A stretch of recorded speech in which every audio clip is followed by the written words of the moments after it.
देखिए, एक सबसे पहली बात सुन लीजिए कि बिहार में सीएए लागू नहीं होगा और बिहार के नेता श्री नीतीश कुमार जी ने पहले ही ये ऐलान कर दिया है कि बिहार के जो 13 करोड़ लोग हैं, 13 करोड़ जनता है, वो सब बिहारी है और न यहाँ एनपीआर की ज़रूरत है, न एनआरसी की ज़रूरत है, न सीएए की ज़रूरत है।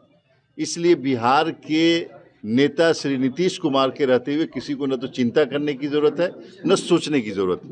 दूसरी बात जो सीएए के बारे में है कि ये सिटीजनशिप अमेंडमेंट एक्ट शहरियत देने का कानून है। इसके ज़रिए किसी की शहरियत, किसी की नागरिकता ली नहीं जा सकती है। और जो पॉलिटिकल पार्टियां लोगों को डरा रही है या भयभीत कर रही है या लोगों को आशंका में डाल रही है कि इससे जो है ना किसी की नागरिकता ख़त्म होगी, वो गलत फहमी फैला रहे हैं।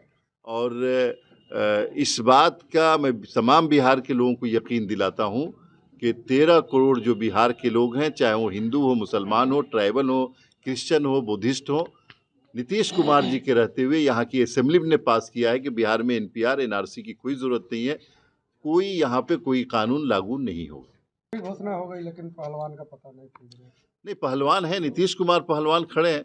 वो कौन, आपको क्या क्या ढूंढना है? बिहार में नीतीश कुमार है, उसके बाद किसी की जरूरत है क्या? प्रत्याशी की जरूरत नहीं है। प्रत्याशी जिस पे हाथ रख देंगे हो गया प्रत्याशी। सारी सीटों का डिसीजन हो चुका है। आज या कल प्रेस कॉन्फ्रेंस करके दोनों पॉलिटिकल पार्टियां 16 सीटों पे हम लोग लड़ने जा रहे हैं और बाकी सीटों पे और अलायंस पार्टनर्स हैं, लेकिन 40 की 40 सीटों को जीतना हम लोगों का टारगेट है और हम लोग जीतेंगे। शिवहर किसके हिस्से है? अभी सीटिंग बीजेपी है और बीजेपी के ही हिस्से में रहेगी शिवहर सीट।